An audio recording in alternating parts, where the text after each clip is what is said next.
One of the questions I have is one of my focus is going to be, besides the real estate investment, is equipment financing and leasing. Uh-huh. And I was wondering if there's a separate application for equipment. So really, when you get into the equipment financing, it's more based on financials, and then of course the asset list, right? The equipment that they're looking for. So it really kind of falls more into the business funding realm. Initially, we just need our intake form filled out.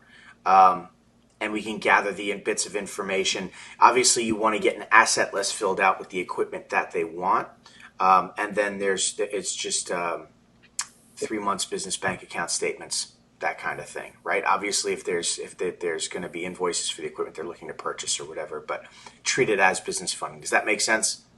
Yes, yeah. Another thing is somebody told me that you had a lot of experience in equipment financing, and I was just wanting to see if you have any words of wisdom. Yes.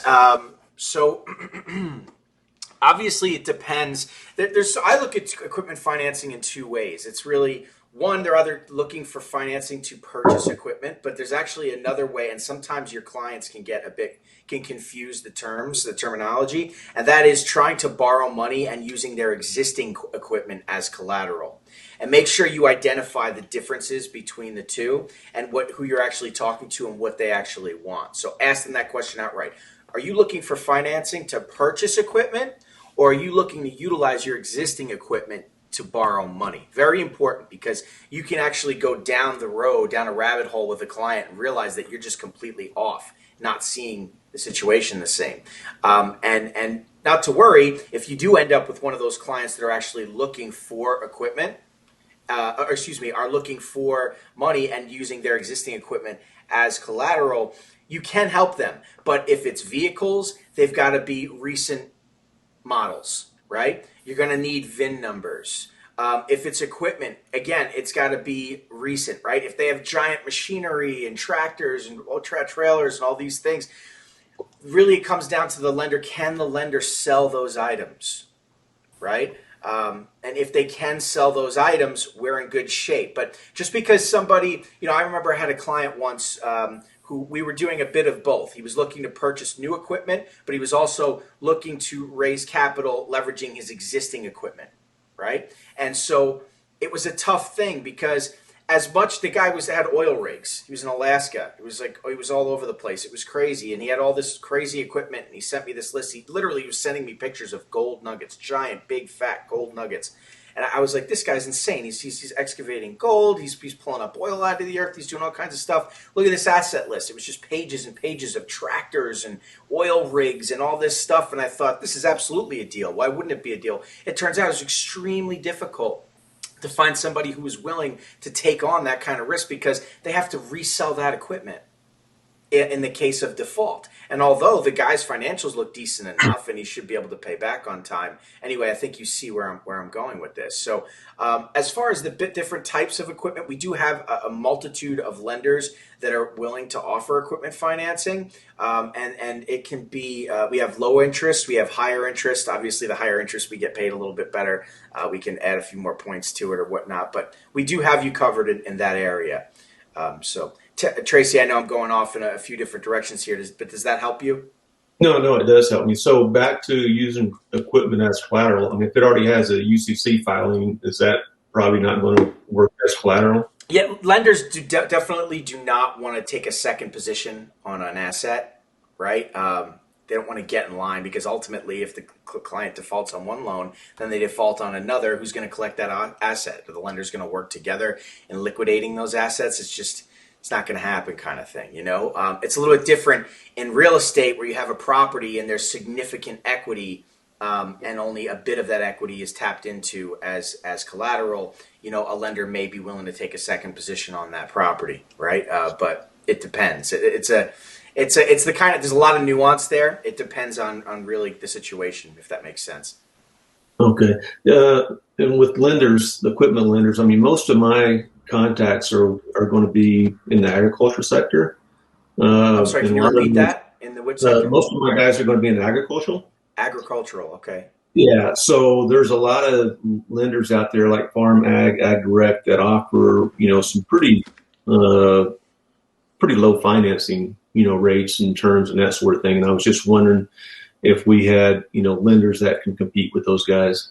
We do. We do have some pretty low rates. You can't quote me because I don't have it up in front of me. And to be honest, real estate investment is really our where a lot of our deals are. It's not that we don't have other capability. It's that's just where most of our students tend to aim for, right? But I think we can get, I think like 11%. I think, and then you can get down into the single digits as well. But it's hard to give a rate because and this you're going to encounter this with your clients. Everybody wants a cookie cutter rate. They think, oh, he just said 11%. That means I'm going to get 11%. Well, not necessarily. You could get less than that. You could also get more than that. It really comes down to what you qualify for, right? And that's the kicker. And clients don't understand that. They think it's cookie cutter. They think everybody gets the same one size fits all kind of thing, and that's just not the case. And we have a very large lender network. So if we don't like the pricing from one lender, we can go another. But we have very low risk lenders. We have very high risk lenders. And when I say that, we have lenders that are willing to look at high risk files and offer a high interest rate, right? We have lenders that are only willing to look at low risk files, but it's very, very, very reasonable pricing because there's not a lot of risk on it, right? So you're going to get that single digit interest rate. Does that make sense? Yes. Terrific. So we have you covered. Not to worry, Tracy. We have a very large and vast nationwide lender network. Okay. All right. Thank you. You got it. Hey, Ryan. Yes. I wanted to ask you a question about what Tracy was talking about. Do you have lenders for leasing used equipment?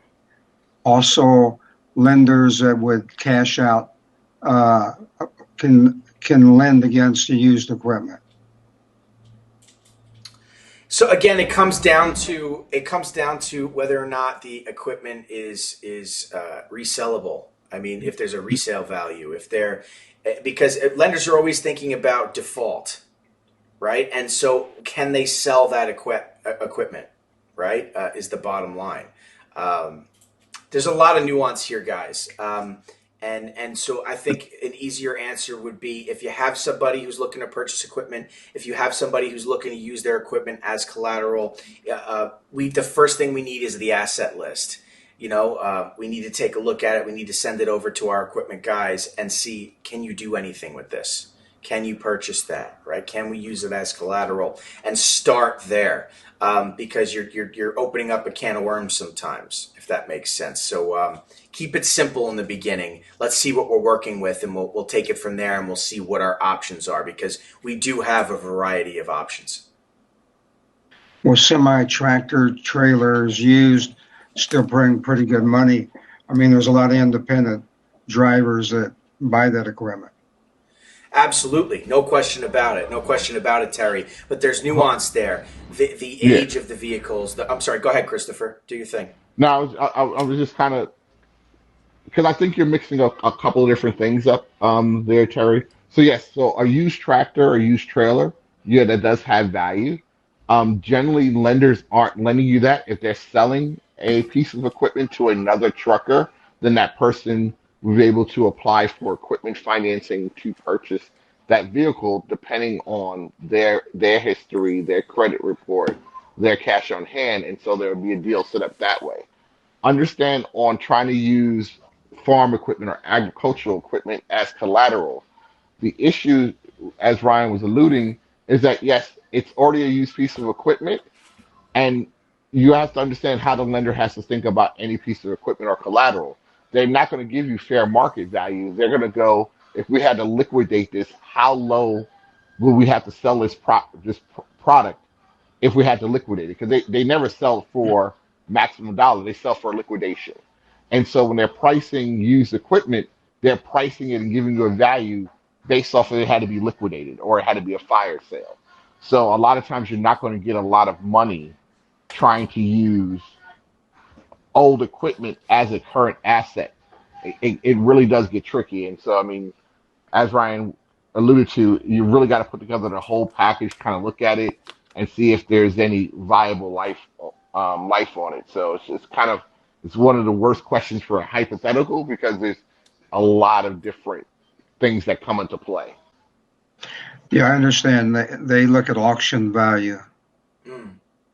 Hmm. That's how they determine the value. What auctions are what other equipment's bringing at auctions. So you're right. It's going to be low. I mean, but the thing about it is a lot of people, a lot of business people go out and buy that equipment. For sure. They Absolutely. generally do it cash, or they do an MCA. Like let's say I got an auction coming up, and I know my company's doing $25,000, $30,000 in revenue. Is it advantageous for me now to maybe get an MCA loan, even though the rate's high, to buy this piece of equipment in cash because having that piece of equipment is going to increase my ROI, my return on investment by X. So if I'm buying more equipment that's going to make me more money, then it's not a problem with me going with an MCA where I don't have to do a lot of qualifications to make it happen. I'm literally using what I'm making. I'm getting another asset, and that asset's going to produce a dollar value, which should offset whatever money I borrowed. So again, that's more of how we would structure a deal once we saw the whole picture. Um, That in itself, though, can be a can of worms, and that really speaks to what Christopher and I are trying to convey, and that is, there's a lot of nuance here. For instance, you could explain to the client what Christopher just said, and the client thinks, "Oh, terrific! So now when I go bid on a piece of equipment, you're just going to front me that money, and then I'm going to use that piece of equipment, and it's going to create money for me, and then I'm going to pay you back when I have the money." And that's not how a cash advance works. They're immediately going to get smacked over the head with a daily or a weekly payment. They're immediately going to be having to pay back that money. Right? And so if they don't have money coming in, they're just bleeding money. They're paying the lender back with the money that the lender gave them in the first place. So by the time they get to the profit zone where they can start paying back that money with the profit they made on that bit of equipment, they don't have much money left to use. Right? Or they certainly can't take that entire batch of money and throw it at the equipment they're looking to purchase, because then they have no money to pay the loan back and they're going to default. And then they would lose that piece of equipment. So a lender is going to look for that kind of risk. And they're going to say, well, hold on a second. You don't have the liquidity and the cash flow to be able to afford that kind of money. Because if we give you that money and your use of funds is to do just that, purchase that equipment, well, then you have no money. And until, if it's a farm, right? And the farmer is saying, well, it's all about when I harvest the crop in 6 months. Well, we're not going to lend you money today and then wait 6 months for you to give us the money back. That's not how it works, So there's a lot of nuance here, and there's a rabbit hole you can go down if you're not careful. And so it's a tough hypothetical to answer. So we keep it simple in the beginning, right? Fill out our intake form. Get our asset list filled out. Are you looking to purchase equipment? Do you need financing to purchase equipment? Or are you looking to use your existing equipment as collateral for a loan, right? Let's work our survey, right? Work your business funding survey. What type of business are you? Are you seasonal? What's the ownership look like? What does cash flow look like, right? Look back at the recordings of previous week's coaching calls over the last few weeks. We speak to these points, and it can help you understand. So anyway, good topic. Thank you, gentlemen, for bringing up equipment financing. I'm sure some others were thinking about that. But does that make sense, Terry? Yes, yes. One last thing. I mean, a lot of people on this call may not be familiar with it, but there's sale leaseback. You guys do those too? I have to look in my guidelines, to be honest. I don't. We haven't done one recently. I can tell you that. So we'd have to take a look, but we'd absolutely be happy to take a look at it. And if we don't, it's just as easy as us setting up an agreement with an ISO agreement with a new lender. No lenders will say no to us. We've never had one turn us down. So we